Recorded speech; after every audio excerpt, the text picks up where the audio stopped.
Salam sejahtera, terima kasih karena bersama dengan saya di Nazilin Unity Channel. Fakta yang dibawakan pada malam ini adalah fakta yang sangat dibenci oleh para pembangkang yang mungkin menyokong mereka konon terbaik. Tapi rupa-rupanya apa yang saya sampaikan kepada Anda semua ini adalah satu perkara yang ramai orang yang tak boleh nafikan langsung. Anwar Ibrahim sebenarnya lebih baik jadi Perdana Menteri berbanding Muhyiddin Yassin, Najib Razak, dan Ismail Sabri Yaakob. Kenapa? Agak-agaknya. Pertama, Anwar Ibrahim ialah Perdana Menteri yang reformis dan berprinsip. Kelebihan Anwar Ibrahim ialah berintegriti dan mempunyai rekod bersih. Anwar Ibrahim tidak pernah terpalit dengan skandal rasuah berbanding Najib dengan 1MDB-nya, Muhyiddin pula dengan Jana Wibawa dan rundingan darurat. Selain daripada itu, Ismail Sabri Yaakob juga sekarang ini terpalit dengan kes berkaitan dengan uang. Yang mana SPM telah pun mohon lucut hak milik atau hak uang 169 juta milik Ismail Sabri Yaakob. Ramai yang tertanya-tanya, duit itu datang dari mana? Ismail Sabri Yaakob baru saja jadi Perdana Menteri. Tetapi kenapa dia mempunyai uang tunai sebegitu banyak dan lebih mengejutkan, kenapa disimpan di tempat lain di rumah orang lain? Jadi itu sebabnya Anwar Ibrahim lebih baik daripada Ismail Sabri Yaakob. Sebelum saya teruskan ulasan yang panas dan pastinya menarik perhatian Anda semua ini dia Transufactor for Life terapi imun yang Anda cari-cari untuk menyembuhkan Anda daripada sebarang jenis penyakit. Ini tidak menyembuhkan Anda dan ini bukan ubat. Tetapi ini ialah terapi imun yang meningkatkan daya imun badan kita sehingga 400%. Secara umumnya dan secara ringkasnya, kita kena penyakit karena imun badan kita yang lemah. Secara umumnya, apabila imun badan kita jadi lemah, bodoh, dan tidak mempunyai kebijaksanaan, itu akan menyerang tubuh badan kita sendiri dan kita sukar sembuh daripada sebarang jenis penyakit. Tapi ingat, apabila imun badan kita menjadi kuat, apabila imun badan kita menjadi bijaksana, kita boleh melawan penyakit daripada dalam dan menyembuhkan kita daripada pelbagai jenis penyakit. Dapatkan produk ini melalui nombor telepon yang tertera. Ingat, jangan bertangguh-tangguh. Anda bertangguh, Anda rugi. Ini peluang Anda untuk mendapatkan kesehatan yang Anda impi-impikan. Kalau ini adalah kali terakhir atau kali kedua, ketiga Anda melihat video ini, Tuhan sudah tunjuk jalan untuk Anda. Baiklah saudara, Anwar Ibrahim juga lebih baik sebagai Perdana Menteri berbanding Muhyiddin, Ismail Sabri Yaakob, dan Najib kerana dasar beliau yang pro rakyat. Dasar Anwar fokus kepada pengurangan jurang pendapatan, penstrukturan subsidi bersasar, reformasi institusi, dan mengekang ketirisan. Selain daripada itu, Anwar Ibrahim juga mengadakan reformasi institusi yang telah pun memulakan pemisahan kuasa peguam negara dan pendakwa raya, serta penggubalan akta pembiayaan politik. Kini, Anwar Ibrahim juga membawa kestabilan politik dengan berjaya membentuk kerajaan perpaduan yang secara mentah-mentahnya ditolak oleh Muhyiddin Yassin ketika titah ke bawah dulu yang maha mulia di Pertuan Agung menasihati kerajaan perpaduan dibina ketika selepas PRU, tetapi ditolak oleh Muhyiddin. Tapi sekarang pula menjerit sini sana. Dengan kestabilan yang dibuat atau dicipta diperoleh Anwar Ibrahim dengan sokongan 2/3 di parlimen, ini sesuatu yang gagal dicapai oleh mana-mana Perdana Menteri sebelum ini selepas PRU yang ke-14. Jadi, itu sebabnya Anwar Ibrahim lebih baik daripada Muhyiddin, Ismail Sabri, dan Najib.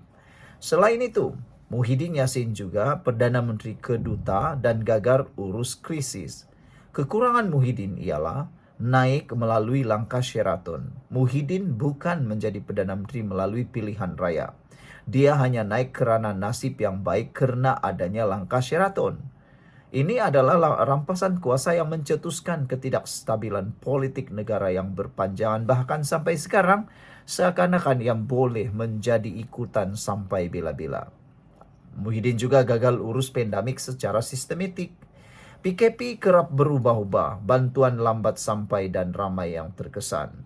Skandal Jana Wibawa juga kini disiasat atas penyalahgunaan dana ketika menjadi Perdana Menteri. Sehingga kini beliau terpaksa menghadap pelbagai tuduhan di mahkamah. Dan lebih pelik dan paling parah lagi ialah sehingga kini menantu Muhyiddin tak pulang-pulang ke Malaysia. Ada yang bertanya, kalau betul dia tidak bersalah, kenapa takut? Pepatah Melayu kata, berani kena benar, takut kerana salah. Selain itu, menurut netizen juga, banyak yang mengatakan bahawa Muhyiddin meneruskan survival politiknya semata-mata dan bukan untuk membantu rakyat. Sehingga munculnya yang belum pernah berlaku di Malaysia, rakyat Malaysia mengibar bendera putih. Anda sudah lupa itu? Kalau Anda lupa, Anda adalah orang yang paling menyedihkan. Najib Razak pula, Perdana Menteri populer tanpa diselubungi skandal. Tiada yang dapat menafikan Najib memang Perdana Menteri yang popular. Banyak memberikan bantuan kepada rakyat. Banyak memberikan uang kepada rakyat. Sehingga Mahathir menggelarnya sebagai money is king. Tapi dia diselubungi skandal paling besar dalam dunia, yaitu skandal 1MDB dan SRC. Skandal mega yang menyebabkan kerugian puluhan bilion dan merosakkan nama negara di mata dunia. Sehingga melibatkan pelbagai negara, pelbagai jenis negara. Selain itu, kelemahan dalam reformasi institusi yang mana tidak membendung rasuah dan berlakunya penyalahgunaan kuasa yang berleluasa. Kini, Najib telah meninggalkan legasi dengan peninggalan beban hutang negara yang tinggi kepada kerajaan selepas beliau tumbang. Yang keempat, Ismail Sabri Yaakob pula Perdana Menteri Peralihan tanpa arah yang jelas. Selain itu, sekarang ini Ismail Sabri Yaakob juga sedang terpalit dengan kes berkaitan dengan uang yang cukup banyak. SPRM telah pun memohon supaya dilucutkan hak milik uang 160 juta yang didakwa milik Ismail Sabri Yaakob. Kekurangan Ismail Sabri Yaakob ialah lemah dalam dasar awam, tidak mempunyai dasar jelas atau pelan jangka panjang semasa menjadi Perdana Menteri. Beliau cuma menjadi Perdana Menteri interim akibat perebutan kuasa di dalam Perikatan Nasional dan UMNO. Ketika Muhyiddin terpaksa letak jawatan, tiada cara lain selain Ismail Sabri Yaakob yang hanya merupakan naib Presiden UMNO pada waktu itu diangkat jadi Perdana Menteri. Banyak keputusan ditentukan oleh tekanan parti ketika Ismail Sabri Yaakob menjadi Perdana Menteri, bukan atas kapasiti kepimpinan sebenar beliau. Jadi secara kesimpulannya, kenapa Anwar lebih baik daripada mereka? Kerana naik secara demokratik bukan melalui belakang tabir atau belakang pintu atau melalui tebuk pintu ataupun daripada pintu belakang. Anwar Ibrahim berjuang puluhan tahun demi reformasi bukan untuk kekayaan. Anwar Ibrahim sekarang kerja keras untuk legasi Malaysia yang seterusnya. Ketiga, Anwar Ibrahim tidak memikul dosa pentadbiran terdahulu, malah berusaha menyelamatkannya. Yang keempat ialah fokus kepada kestabilan ekonomi, politik dan sosial, bukan survival politik Anwar. Kalau betul Anwar Ibrahim mahu survival politik, mana mungkin dia mahu mempunyai isu dengan Rafizi. Jadi saudara, kalau bukan Anwar, siapa lagi? Pemimpin yang tidak pernah menjual prinsip walaupun dipenjara dan difitnah. Hari ini, rakyat lihat sendiri. Malaysia mula dipulihkan bukan dengan janji, tapi dengan kerja.